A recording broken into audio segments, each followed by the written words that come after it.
Hey folks, welcome to CTF Radio. Adam D here with Zardus. Zardus, you want to say hi? Hello, everybody. How's it going out there? I hope well for everyone. So we have a very special episode today on CTF Radio. We're going to continue our series in talking with the creators of challenges of DEF CON 28 CTF.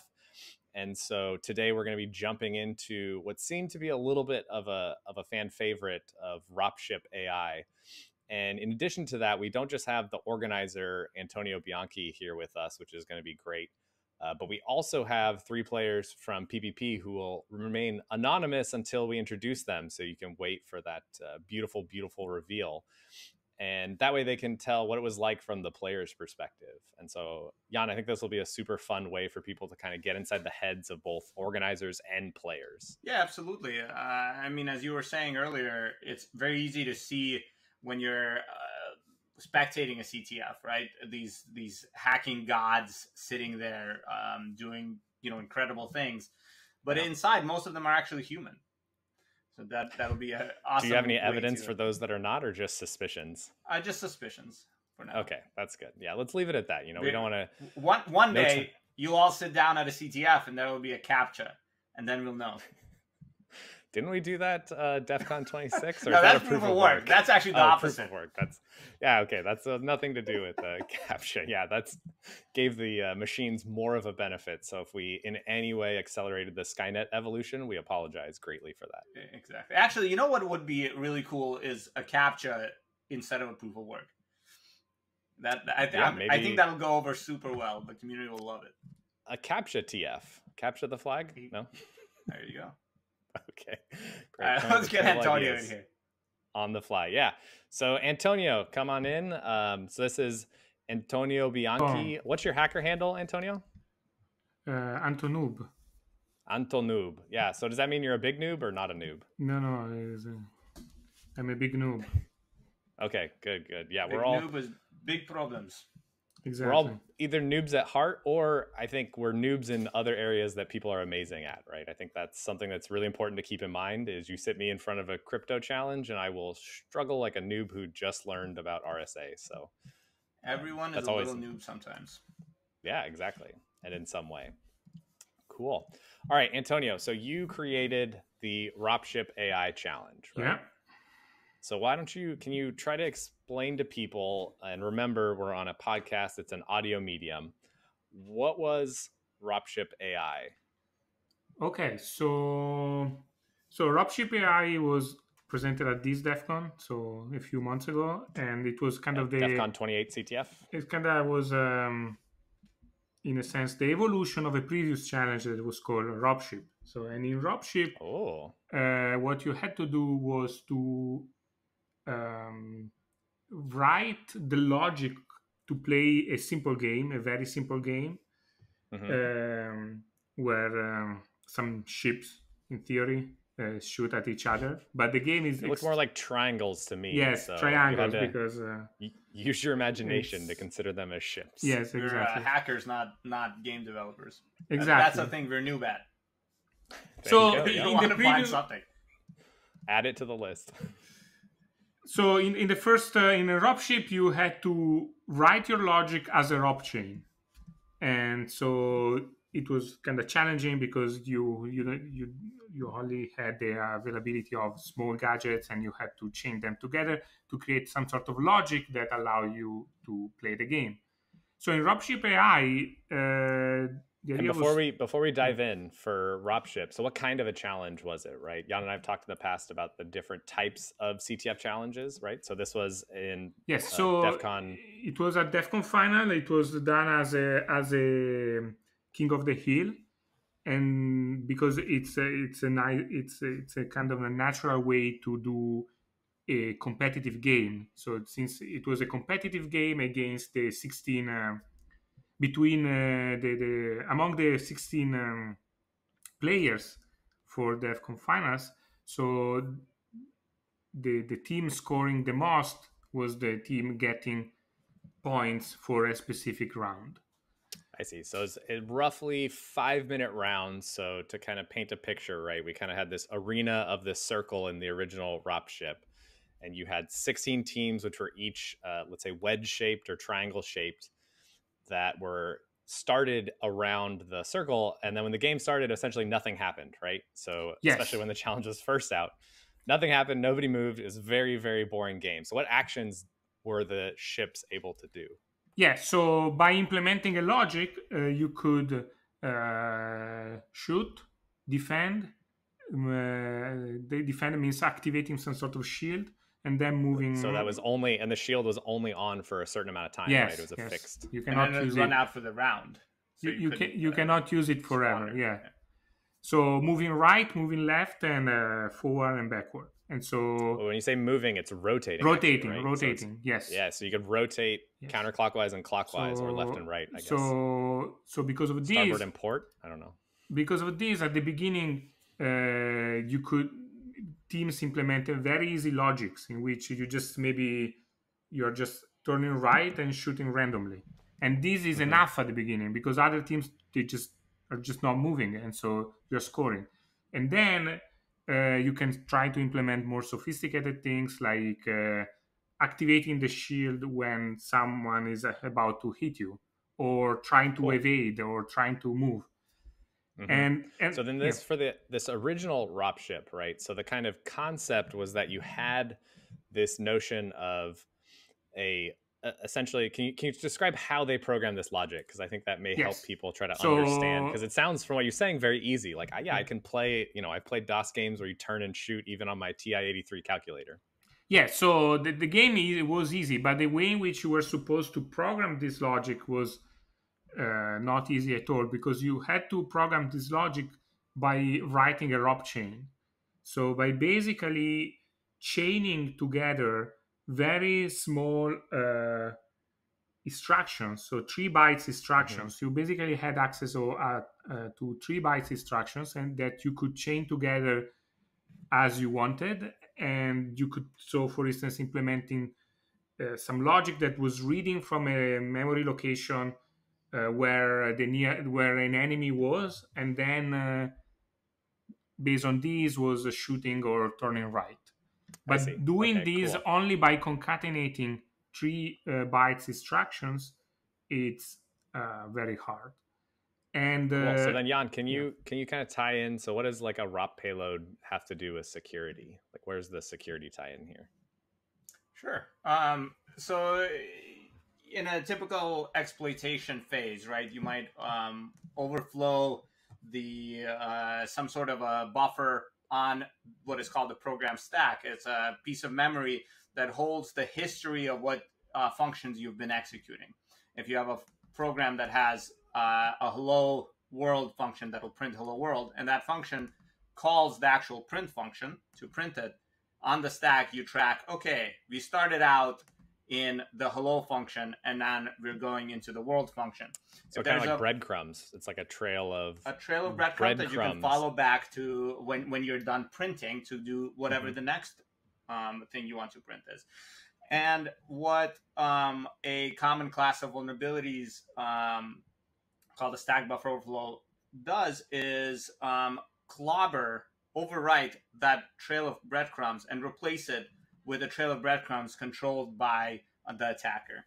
So then you have this interesting challenge for the attacker, where by carefully choosing which breadcrumbs, even as they kind of execute almost backwards, they can choose pieces of the program that, when stitched together, will accomplish some sinister goal, such as, in this case, playing a fun asteroids-like video game. Awesome. Cool. So so this, I think, then gives people an idea of the original ropship, Antonio.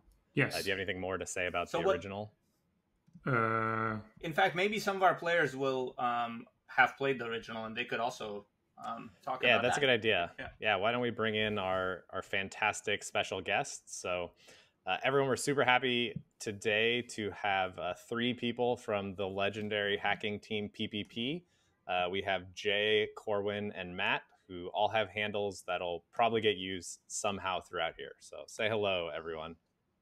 Hello. Welcome, guys. Hey. Awesome. Great to have you all here. So why don't we, to get to know each other a little bit better, Matt, maybe you can tell us first about how did you first get into CTFs? Sure. So I was an intern at a company called Miter in the summer between my junior and senior year of high school. So that would have been 2014. And I saw an email blast one day that went out to all the interns that said, like, hey, we're running this competition. It's called the Capture the Flag. It's a computer security thing. And I was like, I don't know about this, but a couple of my friends said, hey, let's do it. And I played, and I was almost completely useless, but I had a lot of fun doing it. Amazing. So do you remember any of the challenges or anything from that CTF? Ooh, I remember at the end we were working on some, I think there was a web server that was vulnerable to Heartbleed. And you had to use that to leak a whole bunch of files or something. I remember there was some crazy, enormous file server that had like 1 billion doc files on it or something. And we didn't quite get that just one. To jump in on top of you, Matt, please. I still actually have those files on my computer. I was like cleaning up old trash. I'm like, what? My hard disk is out of space, and I like saw what is all this Heartbleed? Like, I have like hundreds of gigabytes of just like heartbeat junk from MITRE CTF 2014, like sitting on my laptop. Oh my gosh. Anyway, sorry. That's go amazing. on. That's actually pretty funny. Let's see. I remember later that summer I played a couple more CTFs with the same team. I remember one of them was Volga CTF of that year, I think. And then back when the semester actually started up again, I ended up playing Picoctf, which was probably the biggest early CTF I played was Picoctf 2014. Cool. And my team placed fourth, unfortunately, so we weren't one of the finalists that actually got to go to CMU and meet PPP people. But eventually I got into CMU, and then two of my friends, Corwin, who's here, and Zach, dragged me to PPP, and I've been playing a whole bunch ever since. Oh, awesome. Super cool. All right, Corwin, why don't you go next since you, had that experience. I think we've literally all had this where I have like DEF CON 2011 folder in Dropbox because that's what we used to play. Just and then there's always the one challenge that is like gigabytes in size and you keep it around just because you haven't run out of space yet. Oh, trust me. Yeah. As someone who focuses on defense a lot during DEF CON, I have lots of PCAPs. The man collects PCAPs. All right, Corwin, how did you get into CTFs? Actually, I got in because my mom had a friend who was like talking to someone else at my high school, and they were like, "You should go to this club." And that's how I got into CTFs. First CTF I played was Picoctf 2013, which was a ton of fun. And yeah, I've been playing CTFs ever since, loving them. I don't know. One of my favorite challenges from Picoctf is not actually one that I worked on. I just watched Zach, who's our other friend, who dragged Matt to PPP. He was working on this Baleful challenge, which is like a crazy. Someone wrote like a obfuscating compiler for their compilers course, and then just like made the challenge where they just like compiled some code, and that was the challenge. Yep. And he spent like some 30 hours like reversing this thing, and the standard like intro CTF like obj dump pipe into text file edit inside your favorite text editor reversing of this like enormous like obfuscated trash. So that's my first CTF experience. That's awesome. What's the name of the club, and is it still running? The name of the club is CSC, Computer Security Club, and I think it's still running. Like, I've seen some stuff about them running a CTF, TJ-CTF, still going on. So awesome. Oh, so you were from it's the Thomas Jefferson High School? Yeah. Oh, okay. They're like, so Adam and I went to and Antonio did our PhDs at UCSB, and there's a high school there, Dos Pueblos, and I guess Dos Pueblos and TJ, they're always big rivalry. For the top. Have a rivalry? Oh, totally. Or at least back then. Oh god, yeah. Okay, so I have a quick story about the people at Dos Pueblos. So they got introduced basically to the Shellfish like hacking meeting, the weekly meetings. And so I heard from somebody that like, hey, there's going to be some high school students that want to learn about CTFs. They're going to come in. So I was like, sure. So I like wrote up this whole thing about how to get involved in CTFs and like, basic skills you should know, like Emacs and all this stuff. And then, as I'm talking and going through this stuff, I can just see their eyes glazing over, and they're like, yeah, we've played in multiple CTFs. We've done really well. And it was like Audrey and Paul in the audience. And I'm just like, oh my God. And they're like, yeah, and then we did all this stuff with Python, and like, we can program Python modules. I'm like, who are you people? Like, how did this happen? It was such an overwhelming experience. That's crazy. It's amazing seeing just on a more general level, just super motivated and super knowledgeable people coming in from high schools, or even middle schools. At one point at UCSB, there was a middle schooler that was teaching the graduate security course, or helping teach it. You know, stuff like that. Like, it's cool. A pretty incredible thing to see how motivated and knowledgeable kids can get, like you guys. Yeah, for sure. So Jay, what's your story? Yep. I actually got started with war games before CTFs. Oh, cool. In particular, I came across a site called hackthesite.org, which the name sounded enticing. I knew nothing about hacking. And of course, I tried it out. I don't know if the site's still alive, but I didn't know much about security being a thing you could dive into. Didn't know CTFs. This was back in high school. And then you fast forward all the way until undergrad, where I find out about a couple of CTFs that are happening, get together with a bunch of friends and, played it, realized I love it, then decided to intern at CMU, loved that as well, and then became a PhD student at CMU. So security just became part of my life, I guess. That's amazing. Yeah, that's great. And Hack the Site is, if it's the same one, it's hackthesite.org. It is still up and running according to my browser right now. So, nice.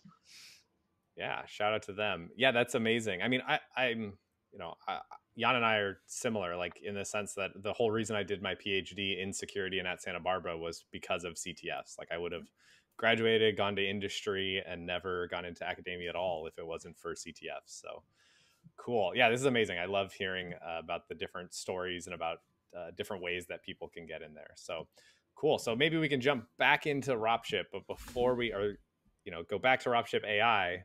But before we do, did any of you three work on ropship for DEF CON 27? All three of us, I think. Yep. Oh, cool. You want to share your experiences with us? Well, what did you think? So, walk us through, maybe if you can remember as a player, I don't know, initial thoughts, feelings, or anything you can remember about the challenge. I'll start. My initial thought about ropship was, wow. Because it was one of the first big challenges where someone who has no idea about security, I could show this to my grandma. This is stuff that's happening. There's ships battling each other. We're controlling this ship, and this is the ship you should support because we're that game. Giving that very visual feel. I know none of us are game designers, but nonetheless, connecting security up to this was a big deal. And the original ropship being, very ROP oriented was still a lot of other concepts involved as well, including strategy and, how you get to those ROP chains in the first place. So overall, it was a very well-rounded challenge aimed at both the players and audiences, which was pretty awesome. Yeah, cool. So not to make Antonio's head big, you don't have to give him too much praise, but we definitely appreciate it for sure. But you touched on a super important point, right? Which is something that we definitely struggle with as organizers of DEF CON. How do you bring this insanely cool technical things that all the players are doing and present it in a way that the public who's walking past, you've all been there. They stream, thousands of people walk past and watch the people playing DEF CON CTF. And, we're all at our computers doing stuff. And it's so hard to convey what's actually going on. So, yeah, that's a great point, Jay. Thanks. Any other thoughts? Other organizers actually have tried to approach this in various crazy ways. There was one year where there was a challenge with a bunch of robotic ducks in the center of the room. Yeah, that was at DEF CON, right? Yeah, exactly. It was DEF CON... Something. Yeah, 2011, 2012. I think it's 2011. Or 2012, because I remember Bryce spent the whole time trying to flip other people's ducks. That was this whole thing. He just had his laptop there by the arena. It was my first DEF CON, so I think it was. So it would have been. So Antonio arrived at the 2011 at the lab for an internship, at UCSB, and the next day we shove him in a van and take him to Las Vegas. Yes. That's right. I forgot about that. Yeah. Anyways, cool. So any other ropship thoughts from the original? I think that was a team that we really, really love that problem, both from the actual security perspective of, hey, look, it's a really neat thing you can do with this concept that we play around with a lot in these hacking problems. But also it was a really fun problem to think about. I know that I personally spent a lot of my time just on the strategy side, all the way from the starting of, what if we alternate right and shoot? Oh, wait, 2 rights and shoot. You actually hit 2 more people. So we should do that instead. All the way from that to constructing really complicated and actual things that you might actually call strategies. That's cool. So were you running simulations to try to come up with these strategies? Were you? Yep, that was actually one of the first things we did in the first ropship, and this will come up again with ropshipai, was basically retooling the simulator that we were given so that we could swap out our strategy whenever we wanted to just basically evaluate how different strategies would play against the competition. That's fascinating. So did you separate that then from the ROP payload generation logic aspect? Yeah, totally. Yeah. And that's a thing that we did again with ropshipai. It was separation of responsibilities. But I think a thing that PPP really works on specifically is figuring out ways to get people to work together on the problems. So we had one our teammate Robert is the person who was working on the assembler for ropship to be able to write the programs. I don't know. I mean, I think in general, this kind of problem is super fun. I love creating ROP chains. I have also written CTF problems about creating ROP chains, Garbage Truck from Plaid CTF several years ago. Crazy ROP chain problems are my favorite. So yes, ropship, great problem. That was one of the first things I remember about my PhD and doing CTFs in the lab was Jan and I think it was mostly Jan, and I was just like, hey, which problem are you working on? And he's like, it was one of the very early days before I think any of the ROP compilers or anything. And he's just going through instructions by hand. He's writing down on a piece of paper addresses and what he could do. Yeah. He's like, I'm going to effing do this. I'm going to find every gadget I can. Dump and grep. Yeah. It was insane. It was insane. Those early days of ROP were magical because, with this return-oriented programming, you blow away these breadcrumbs, you replace them with your vision, but your vision is insane. It's specific tiny pieces of a program that you build with, it's like building a house, but you have to do it with, some pieces you found in a junkyard, pieces of cars. Right. So they're not the same. They may stick weird ways, and if it may be physically impossible to put 2 pieces next to each other, right? Because they hit each other. Yeah.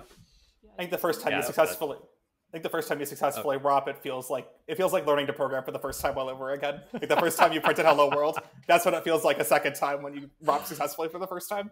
Right, and that's connected to what someone had said. It's programming a weird machine. Each of those gadgets are just these weird instructions that have, long-range effects that, no sane programming language developer would ever build into their language. But it's what makes it fun. Right. Yeah, and it really strips, on that vein, right? It kind of strips computing down to its basics, right? And saying okay, I need to understand this architecture to understand what each of these instructions and gadgets do and how they can interact and layer them on top of each other to then accomplish your high-level goal, which is, this is great. What programming is all about, right? You want to print something on the screen? Well, it's easy in Python. It's a lot more difficult when you just have random gadgets. Cool. This is great. So then let's take us to ropship AI. So Antonio, maybe you can frame for us, what is the AI aspect? The AI aspect, because security is old school. Now AI is the future. So we wanted to add. Did you memorize your own challenge description just for this? Yes. So take a drink if you're listening at home.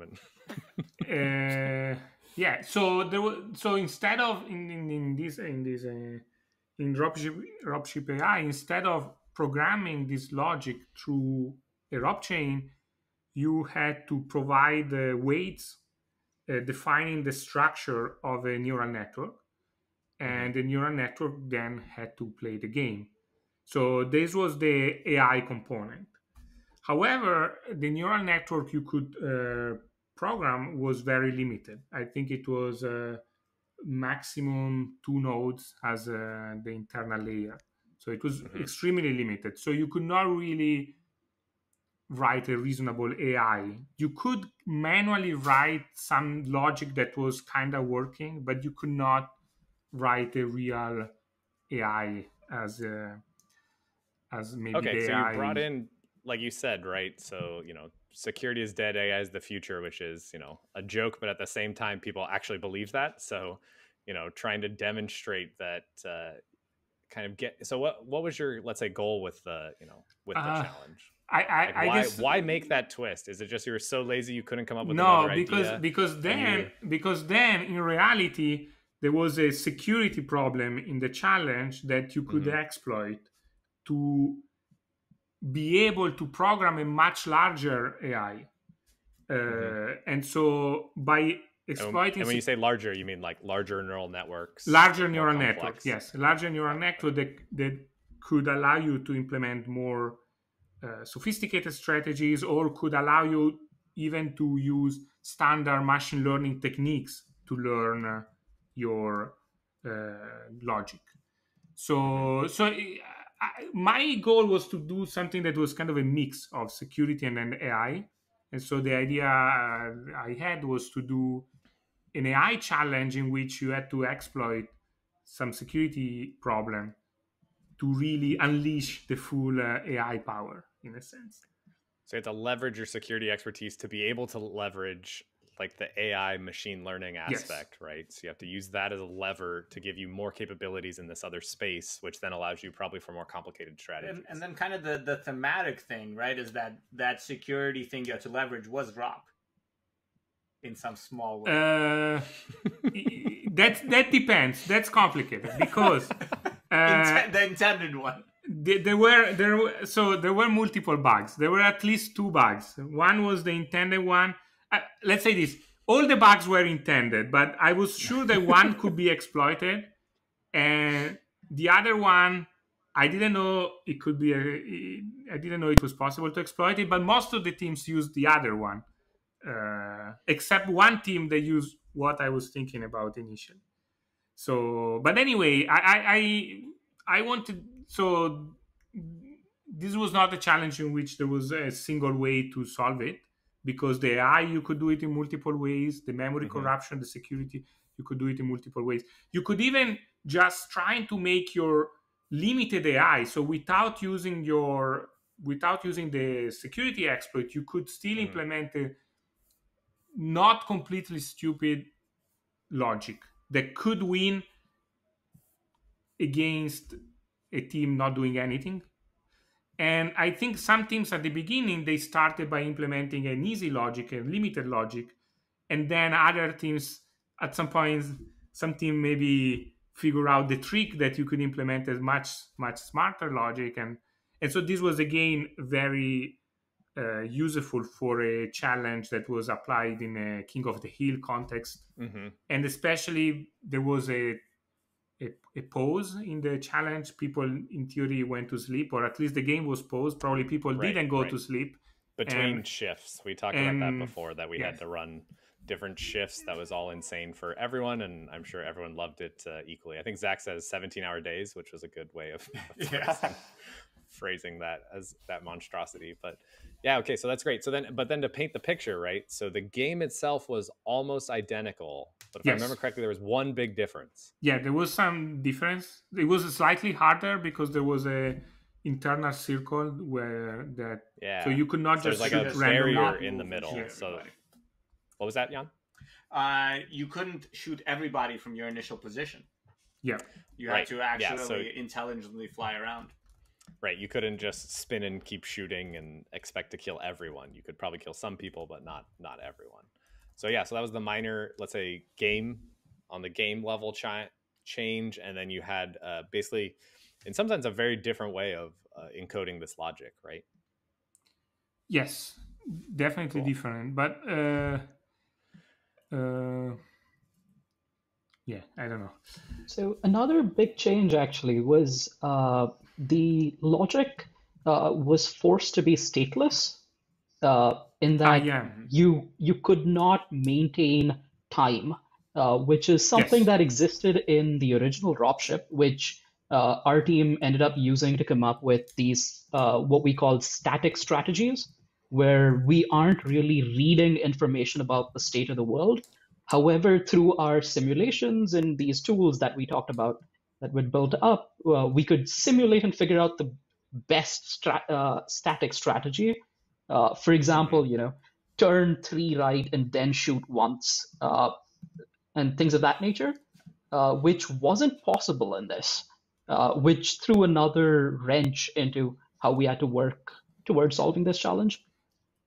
Yeah, Yes. so the AI network, it was really given a view of the world with no history, and it had to make a call. Yes, this was intentional, and initially it was different. Initially, one of the input that the network could get was the tick, was the current time. So you could, in theory, learn a network on that. Then I removed that. One thing you could do is that some actions had a timer connected to them.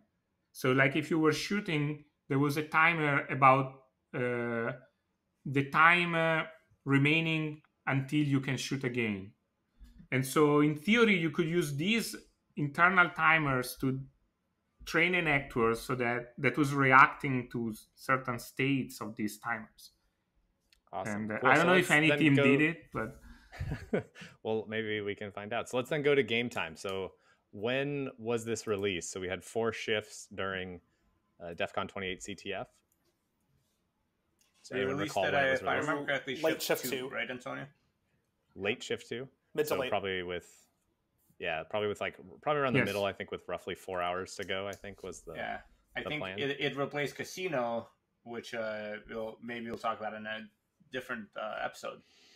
Yeah, who knows? So okay, great. So then from the player's perspective, so new challenge appears. It's something that looks similar-ish to something last year. Did you get excited, scared? Excited. Excited. One of our biggest, I think the thing we were most disappointed in the original ropship problem was that it died too young. Because I think it was either the last round that got played or the second to last round was the first round we shipped a real strategy for like a really complex strategy for ropship. I see. So we were really disappointed. So it was really exciting to get another shot at getting to play ropship. Yeah, that's great. Yeah, so from a little bit of behind the curtains action, at that point we weren't 100% certain that we could support multiple King of the Hill challenges going at once, and so that kind of puts a damper on this problem of like, well, we have one that like needs to go because we need time for all of them, and I think at that point it was like, well, we're going to give you Xboxes tomorrow morning. Right, it had to get out of the way to make room for Doom. Exactly, yeah. So but this year I think we did better at that and actually tested and said, oh yeah, actually we can have multiple King of the Hills running and the world doesn't burn. So yeah, so that was kind of a funny-ish insight into that. So okay, so you're excited about this ropship AI. You start looking into it. What kind of strikes you?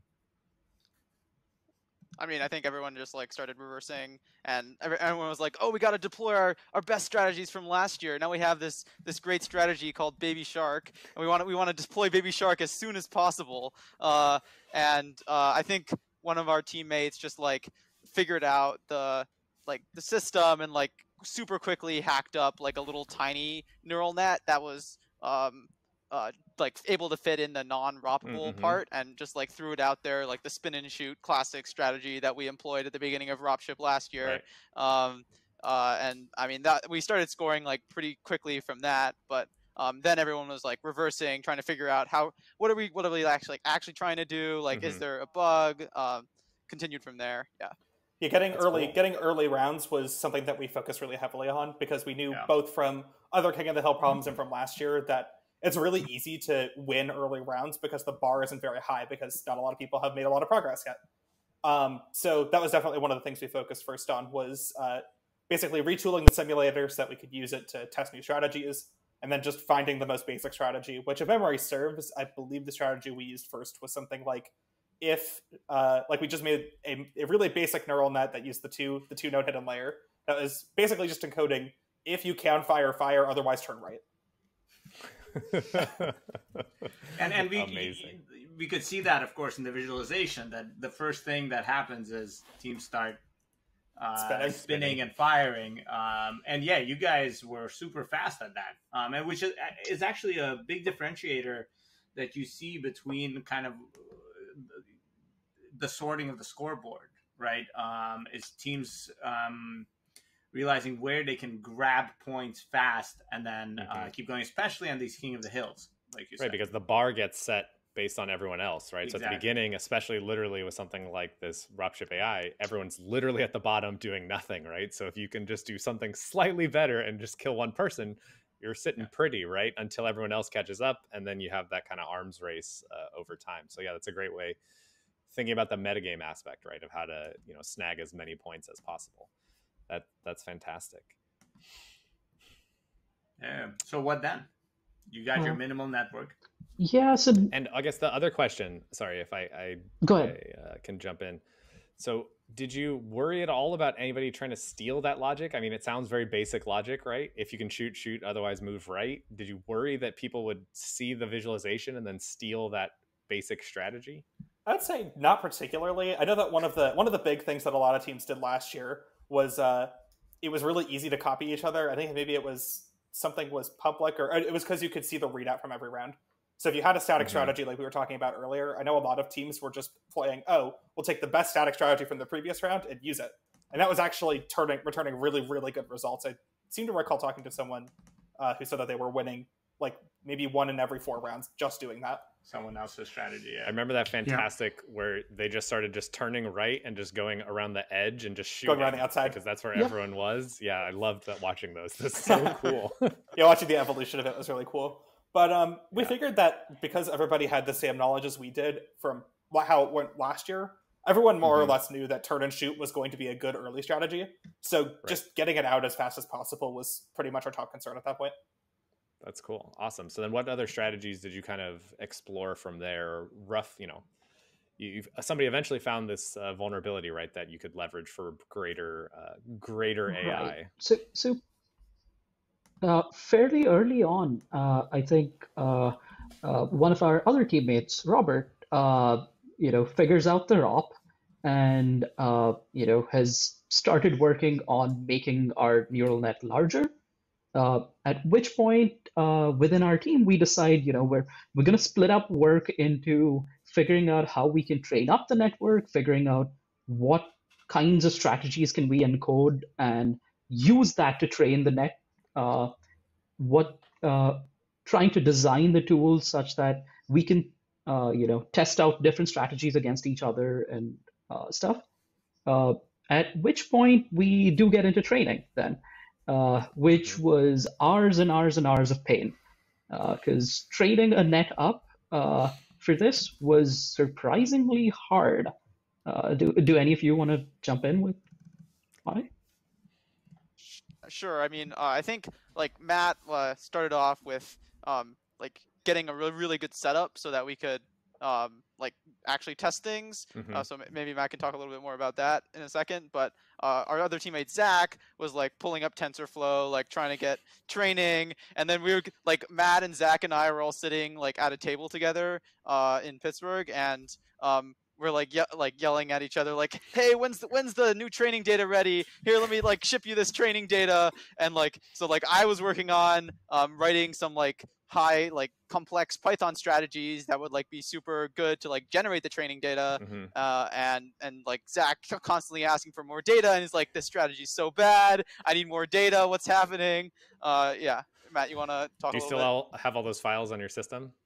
Oh my god, you don't want to look at my file tree for ropship. I have ropship top level directory, Matt, and then Matt2, which is the Git repo that we eventually ended up using for everything. Amazing. halfway through working on ropship, I'm all right, shipping these files is getting ridiculous. We literally have GitLab set up for DEF CON. Why are we not using it? So I set up a Git repo, and then everything got 30 times easier. Thank goodness for version control. Let me tell you. Right. And I think this is common to a lot of our challenges, right? Where we start shipping single files over often enough until one of us gets annoyed and actually switches over to version control. So I don't know how other teams do it, but this seems to happen for a lot of challenges for us. So that's amazing. So wait, Matt, what was your? So you worked on the tooling then? Yeah, so I was mostly focused on support for this challenge, especially early on. So my first goals were just to do the same thing as last year, where we basically take the simulator, retool it so that we can swap out our own strategy and every other team strategy as well whenever we want. Once it became clear that we were going to try doing some AI training, I also retooled it to actually dump training data in a format that was really conducive to running on.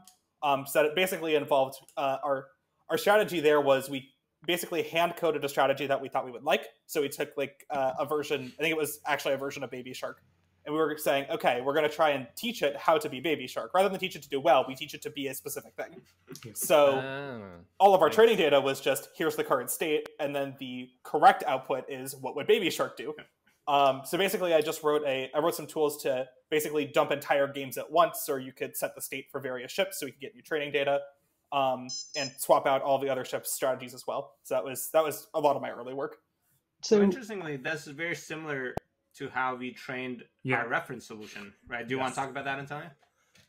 Yeah, I mean, initially I tried. tried... We were talking about the difficulties of doing this. I know. So actually, Antonio, this is his brainchild, but Jan is kind of the ML whisperer, so he helped out a lot getting that challenge going. So initially I tried some fancy evolutionary way to try to train the network.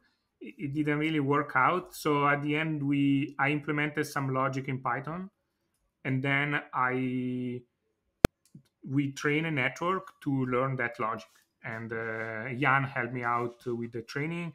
And one problem that you were facing and we didn't have was that the code of the network in this case I didn't release the code executing the network, so you had to reverse it. And we released the binary, right? But we released the binary. Binary. So Jan and I, we had so that code that you had to reverse was coming from a library. So Jan and I, we had the library also included the training part, so we could use the training from the library.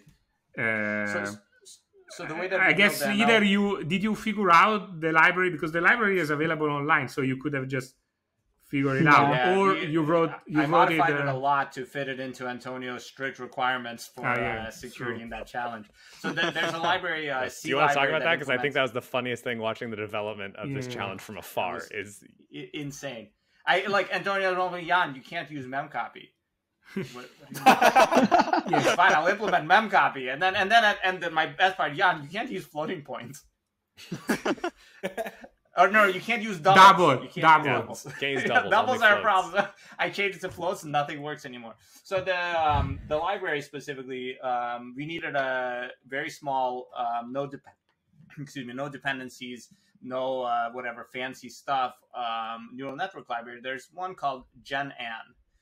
GenANN, and it's a really nice little tiny C library for very simple neural networks, just kind of square networks, input, hidden layers, output, and bias, right? So they got, or no, not even bias. You have to do your own bias. Some sort of bias. Yeah. Kind of. So it was super small, and we took it, and then we got this proof of concept trained up. And then Antonio said, "Okay, now move it to Keras." And I was like, "No, no way." So we didn't figure out a way to use Keras to train. That's right. We wanted to use Keras to train and the library to execute, because there were small differences and all the weights were pointless. And then Antonio was making me use floating points, and nothing was working. And it was like 5 a.m. I was like, Antonio, I just want to sleep. Amazing.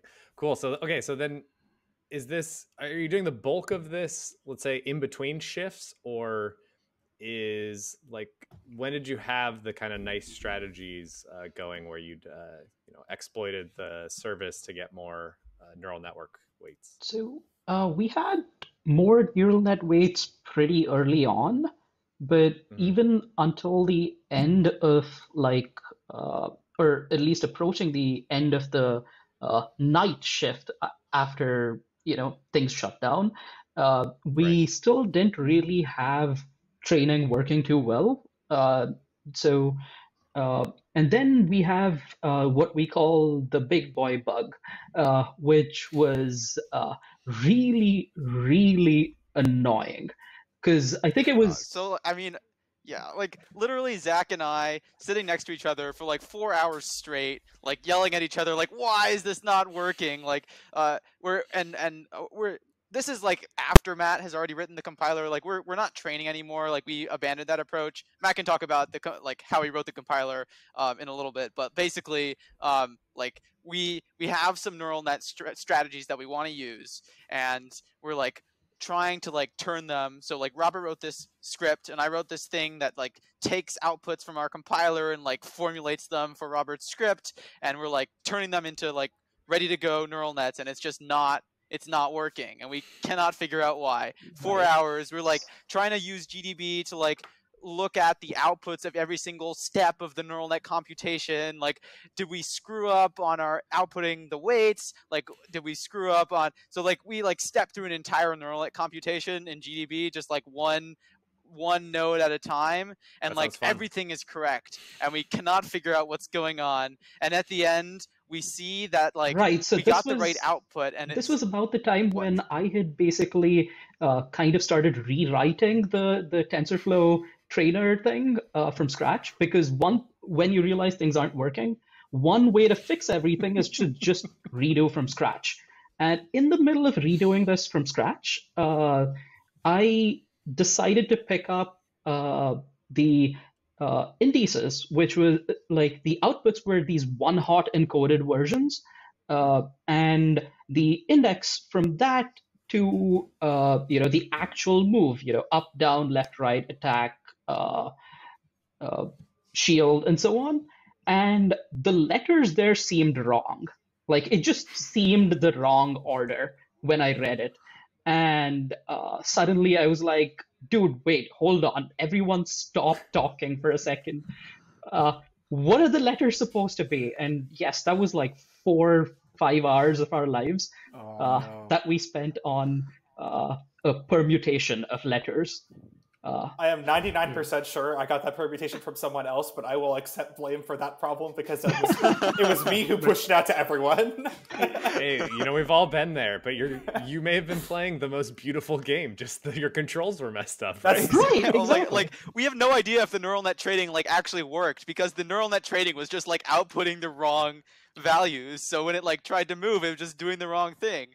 And this was like in the middle of the round. This was not like in the middle of the night. Like we were wasting like 3 hours at the beginning of the day with like garbage strategy from the previous day, because our compiler was amazing. We had amazing. Baby Shark was like going hot, and we're just outputting the wrong order. So. Right. So this is a great point. I think this is something that everyone can relate to, right? You get super deep into a challenge and you think you're making, and something doesn't work and it's driving you crazy. And Jay, you made a great point of like, sometimes it's best if somebody else just starts from scratch just to like double check things. And then you find those insane little bugs that just like, the same issue with myself and you too, probably. Sure when we were discussing about the AI in my code, there was a lot of problems with the index and the letter and the node. Yep. It's tricky. These little things. I mean, you're talking about approaching. I mean, hacking challenges of various difficulty, but sometimes like hard as nails, like the most difficult hacking challenges you can imagine. And it's not the hacking that you have a problem with. It's like a typo in a script, or some a good example. Or like that stupid bug that I had in our first DEF CON finals, DEF CON 26, that like messed up the scoring. Like our scoring algorithm wasn't coded the way it should be. Only on the first day. But yeah. It was it Brian that came up, or Tyler, or somebody from Brian, I think. He's like, like your scoring doesn't match at all what your algorithm says. It's just like, okay, I can't think right now. We'll have to fix it later. And then Doug, luckily we had some fresh people that could actually go, and I was like, write test cases, like prove that this bug exists, and write test cases, and then fix it. And I looked at it, and it's just this insane, stupid Python variable leakage in a for loop that got reused later. And it's just like, super silly bug that like But Yeah. I think the point you can make here is that your ability to debug is what makes really the difference, because maybe you write something super complicated and it's super hard to debug, and so you know that at some point you're going to have a bug, and you need to go back from the beginning. Instead, if you're able to write something that you can debug reasonably easily, then you can fix the problems and write an awesome AI. So that's the reason why the AI, at the beginning, I tried to train with a super complicated AI, but then I had all these sort of issues.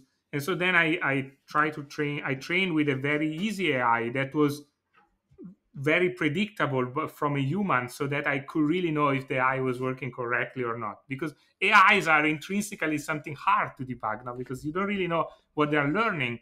So I had to fundamental implement problem an AI. of all these deep learning stuff. I had to implement something that was so easy, that was basically deterministic. So I was sure that if it was not working, it was because my problem and not Jan problem. So in a sense, I faced the same issues. Exactly what Corwin said, right? He was debugging in GDB this freaking neural network, right? Step by step. Like, that's, crazy. You had the challenge, you had the source, and you could still. So there's something interesting here about complexity management. Yeah, even in writing that thing, I mean, the library Janan actually has a couple more features that I tore out. Basically, we used the core forward calculation of neural network. It also had the back propagation algorithm, right? And at one point, trying to figure out why doubles would work but floats wouldn't. I was sitting, I wrote a GDB script to dump out.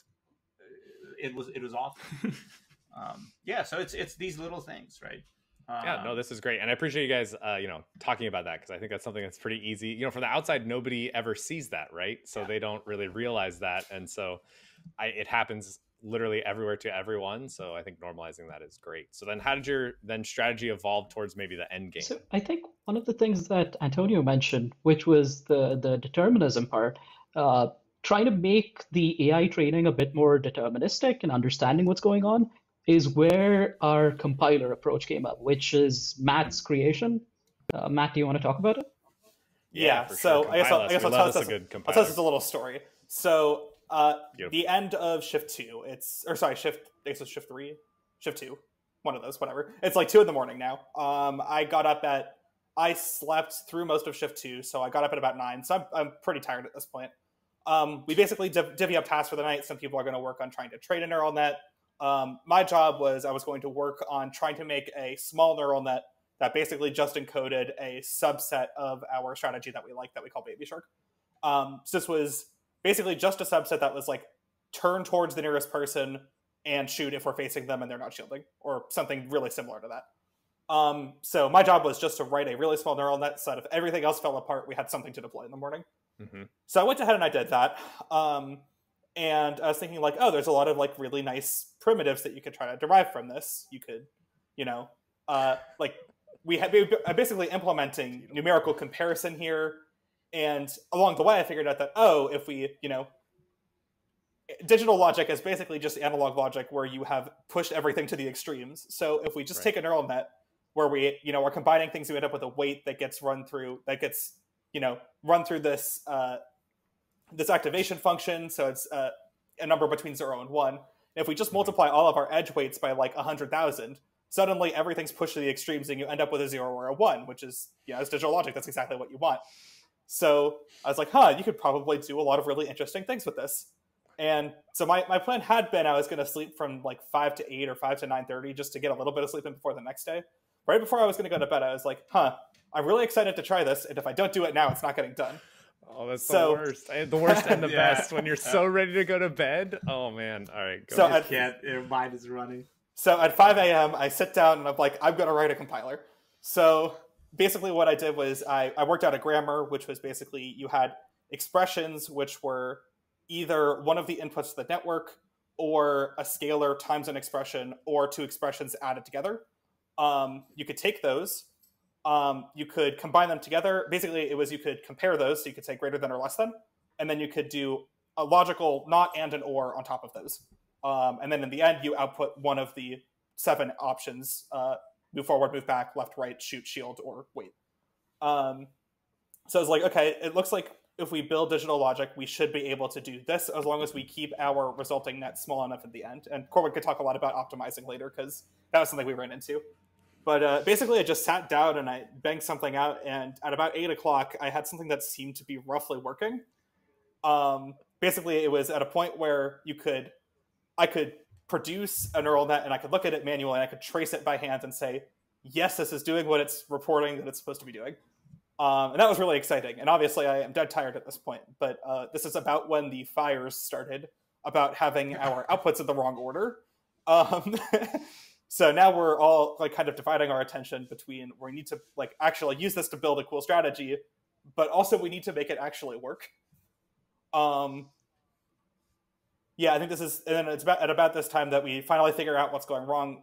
We're a little bit into shift 3 at this point, I think maybe an hour or two in. And we finally deploy our first version and everything is awesome.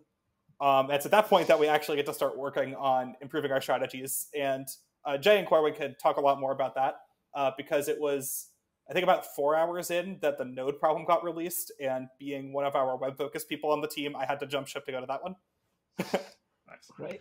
So, and actually, we talked about the node problem in another episode. So exciting. Maybe we can.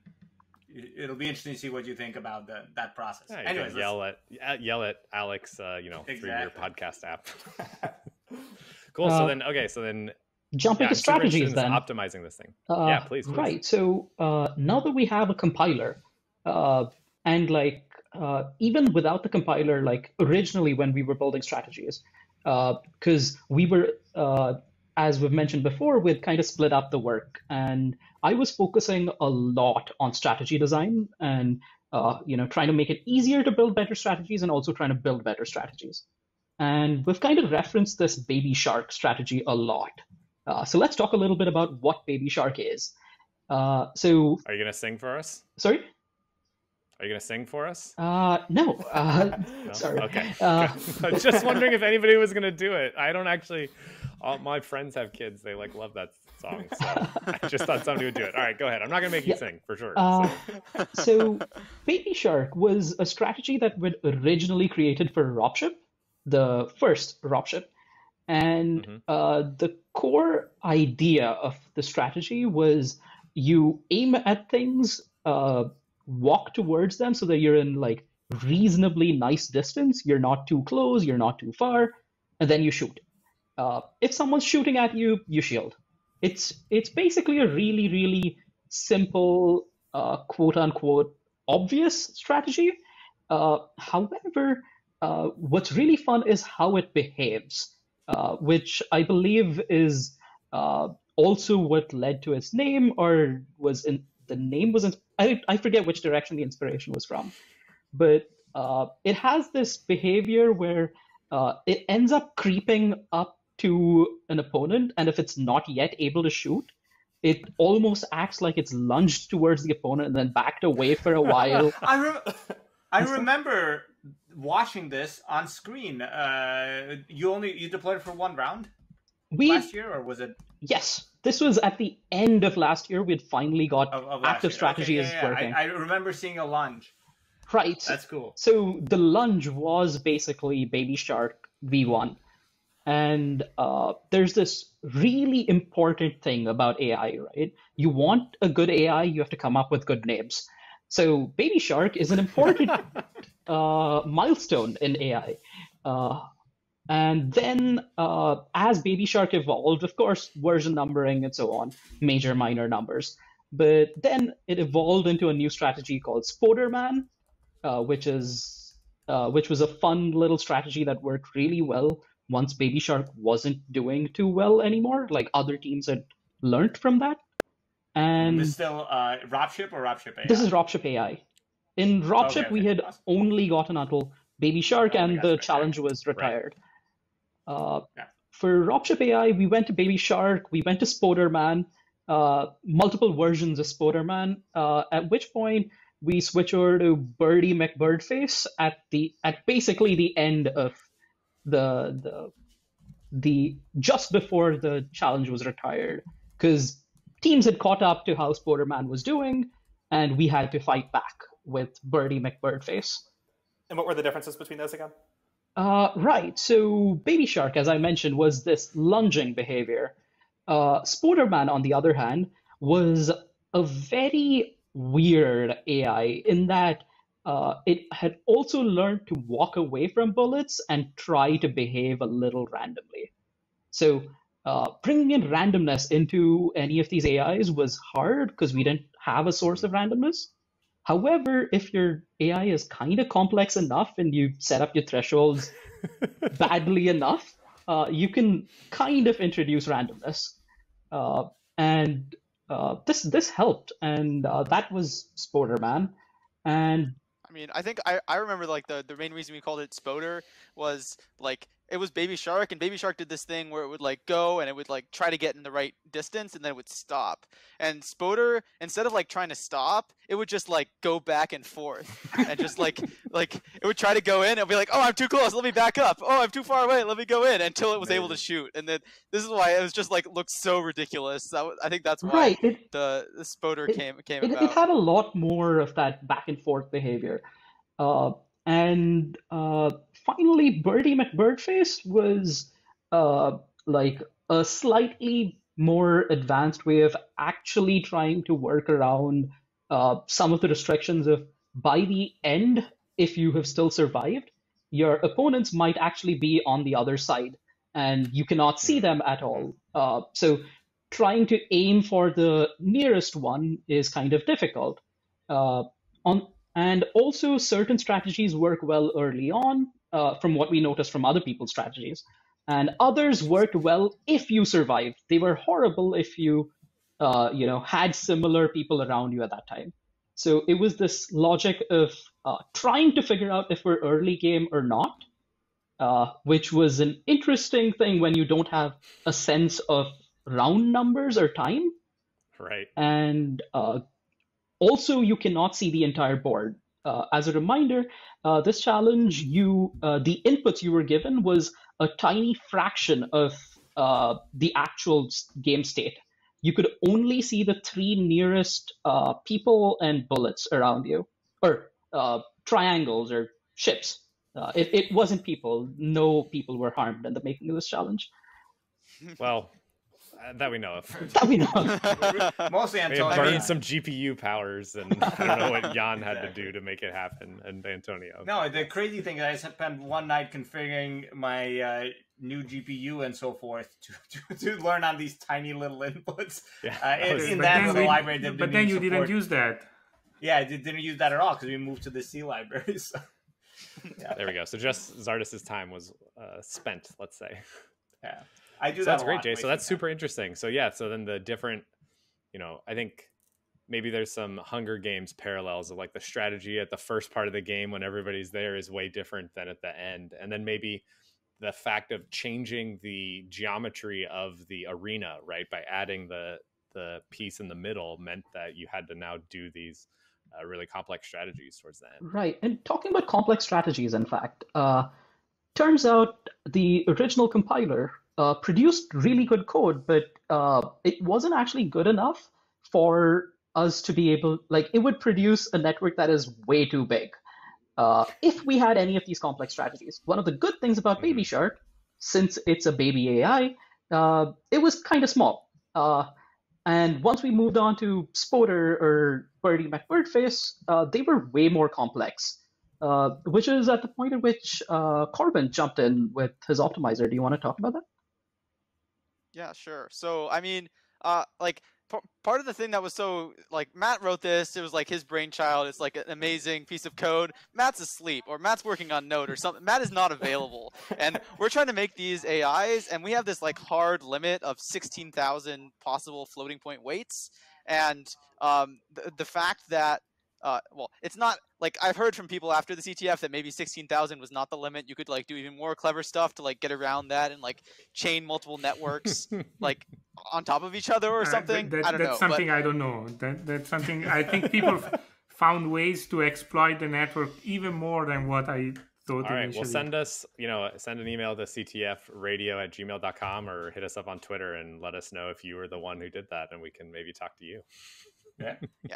Anyway, so we had this 16,000 weight limit, and we were like trying to come up with strategies, and we would write something that seemed totally innocuous, and it'd be like 30,000 weights, and we're like, why? What is happening? We have like no intuition for like what stuff you write gets turned, like how, like the function that gets turned from your input to like how big the network is. But it actually turns out that there are lots of ways that we could optimize it. We could like do De Morgans to like push all of the knots down to the bottom of the tree, and we could flatten all of our ands and ors to just be like completely flat. And like by doing all these sorts of optimizations, basically like each layer of the circuit that we were forming was like another layer of the neural net, and adding another layer to the neural net like had a huge additional size to the amount, because like even if the number of nodes at that level in the circuit were like 2, you still had to have a matrix of the same size as your lowest level.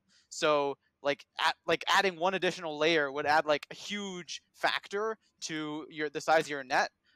So like I wrote these optimizations to like do the De Morgans, like push the knots to the bottom of the tree, like simplify everything, and we got like a factor 10x improvement in the size of our neural nets. And so we were able to like jump from like these little baby like 3 if statement things to like enormous chains of if statements, like casing on what state of the game you're in and all sorts of crazy stuff like that. So That's basically, so cool. to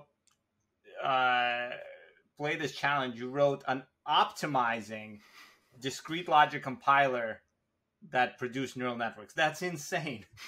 And this is what I love about CTFs. You know, like that's amazing.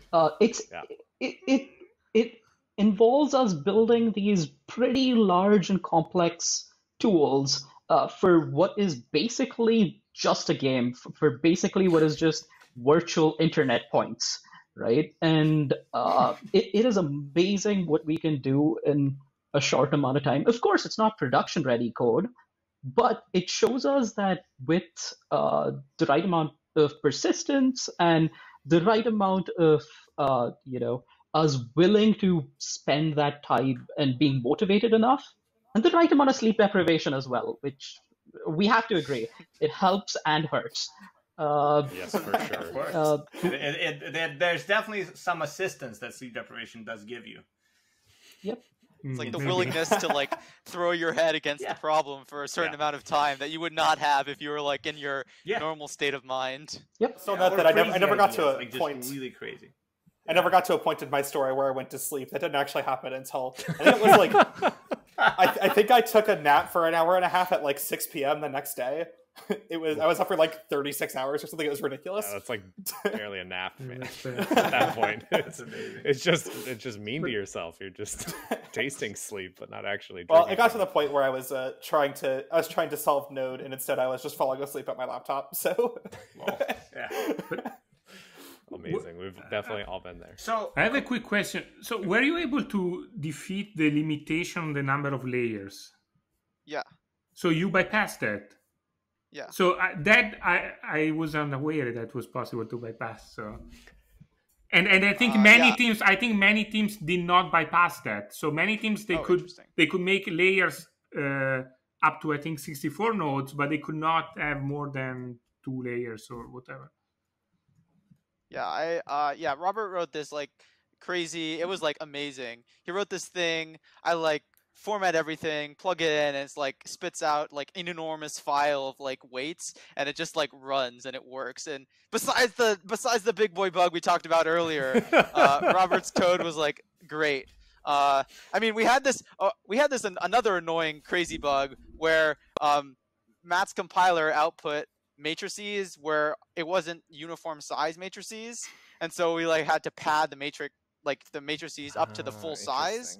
And I wrote this padding code, and I like never have used NumPy before, and I like used the wrong padding function. Oh, no. So instead of padding with zeros, it padded with copies of the matrix. Oh no! So we're like, why are we getting garbage? Yeah, there's something crazy like np.pad of matrix has different behavior from matrix.pad or something like that. Yeah, NumPy, you can really step in some bad stuff by accident there.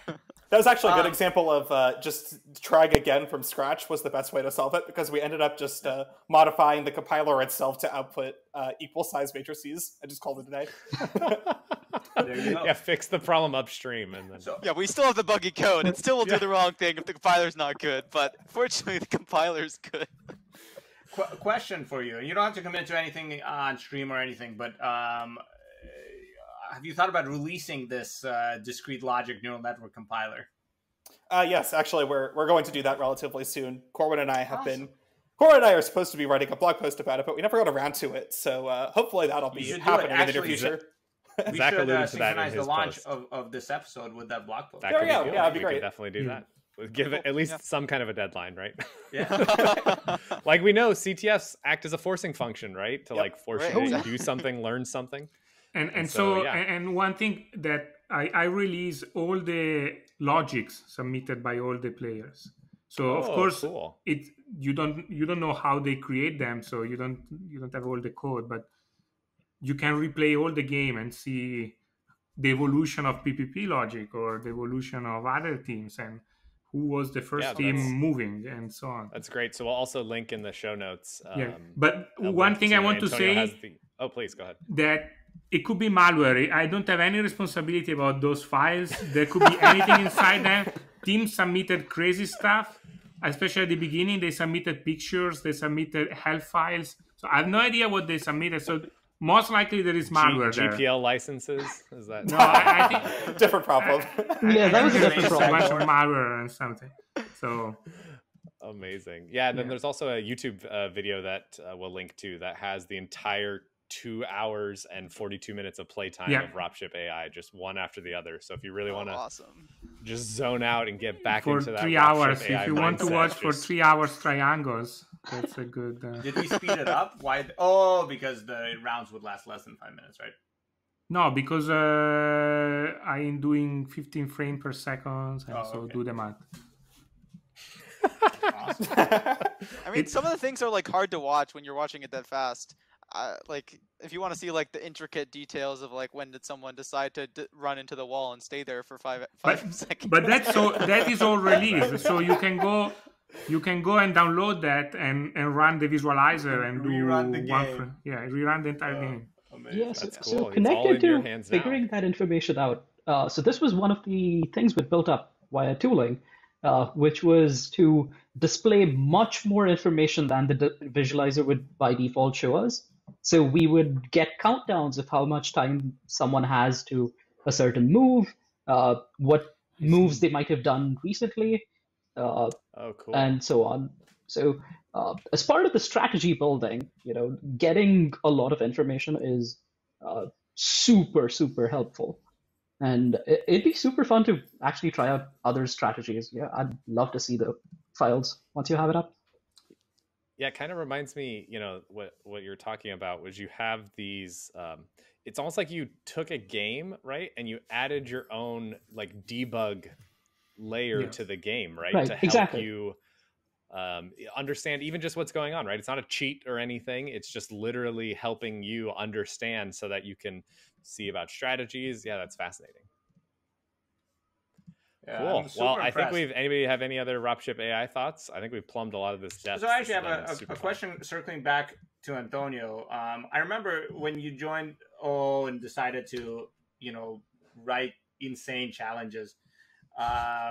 You told me I have this crazy idea and I'm going to make the players write ROP code. Was this an idea that was like in your mind for a while? Is this like your dream challenge to write, or did it just come to you in a nightmare or something? I love how you called it a nightmare, not a dream. No, I think it was an idea that was going around for a while. At the beginning, I thought it was more... At the beginning, I thought it was like less interesting. Then when I started developing, I realized that both the original ropship and these other ropships, I realized that there were not obvious choices that team could do. And so I don't think, in fact, I didn't even know what was the right way to do training. Discrete logic compiler for neural networks. Neural networks. Yeah. So just saying like, screw learning. I'm just going to turn you into a little CPU. And then write optimization passes for it. Yeah, for sure. It's amazing. No, the dream challenge is what I'm preparing for next. No, can't say anything, man. What's wrong with you? All right.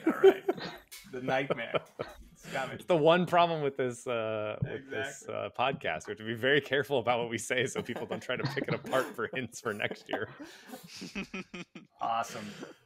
Cool. Awesome All right. stuff. Well, okay. So I think maybe we can I like ending on kind of advice. So, from Matt, Corwin, and Jay, any advice to, I think we've hit on a lot of things. Any other kind of advice you have to players, or, it could be to, play at a high level, or newbies to get into CTF? Like, can you share some of your wisdom with the community? I mean, I think that like the two key things to succeeding at CTF are like finding some friends to do it with you, because that makes it like a ton of fun. Playing CTFs by yourself is not nearly as fun as playing CTFs with other people. I don't know, like one of my favorite memories is we were solving this bananas challenge, where it was like a program. It was that spelled out banana with different cases, and so we were all just like around one computer, 4 people crowded around, like yelling banana at each other. It was amazing. Like finding some people so that you can yell banana at each other at 4 a.m. definitely key to CTFing. And the other key thing is like persistence and staying. Like, I mean, certainly don't ruin your sleep schedule if you like are worried about that, but like persisting on that challenge well past the point where you think that you're gonna like you're kind of done with it. Like you have to, like a lot of CTF challenges are super hard. You have to keep working on them. You have to like keep pushing and like take a break, go eat some food, let it simmer, come back, keep pushing. Like CTFs are really hard. So in order to succeed, you really got to put in the time. Yeah, I'd say definitely the biggest piece of advice that we always give to new people who are joining PPP is just play a bunch. I know that definitely for me, it was, I played a little bit before I joined PPP, but it was my freshman and sophomore year, especially freshman year in particular. I was playing a CTF almost every weekend because I had a lot of free time that particular year. And that was definitely that was the biggest thing that made me as well-versed in CTF as I am right now, was just honestly playing CTFs over and over again, seeing all of the patterns, learning all of basically just picking everything up, even through contact. Like, even if you don't know what's going on, just seeing somebody else, like working on a problem with someone else, even if you have no idea what you're doing, you learn a lot that way. Yeah, so I will definitely echo what both Matt and Corwin have said, but also you kind of have to develop this hacker mentality in some sense. The hacker mentality, and I think Ginvale has said this, it's the amount of unnecessary detail that you're willing to learn, and it's what drives you as well. I would say each and every one of us is kind of attracted to levels of unnecessary detail which others would consider completely unnecessary. Like, who needs to actually design and work with a neural net to control a game which is done using ROP? It's a level of unnecessary detail, but it's when all that detail all adds up. It's when it all finally slots together that we get to the true hacks. It's what drives us. It's the adrenaline push. So.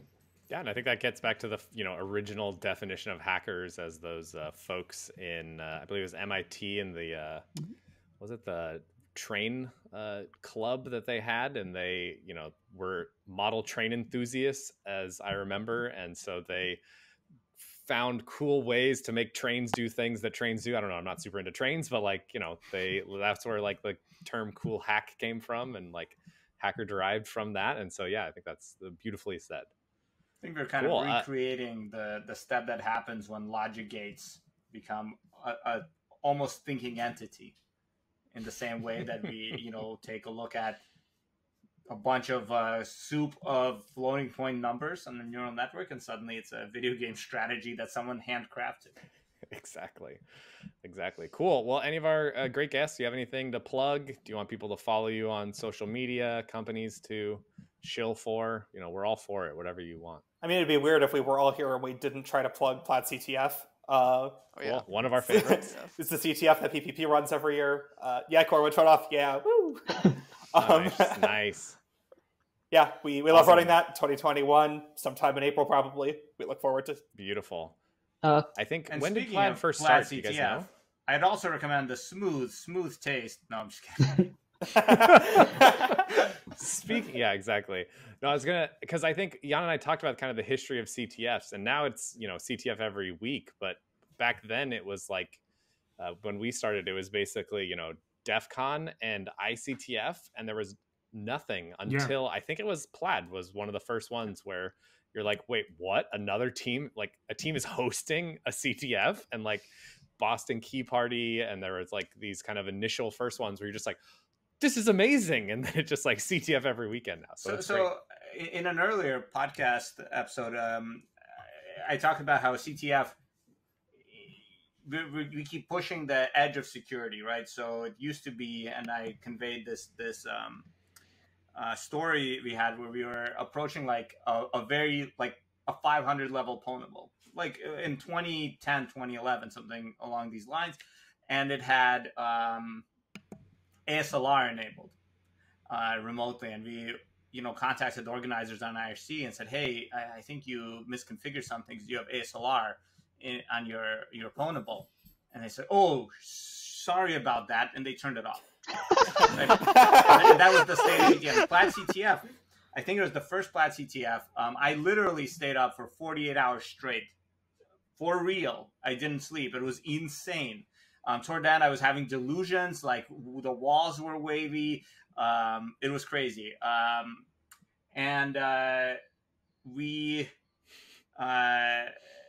There was every pwnable you get, an NX is on, ASLR is on, and you just double check just to, are you sure this is correct? And the answer, yes.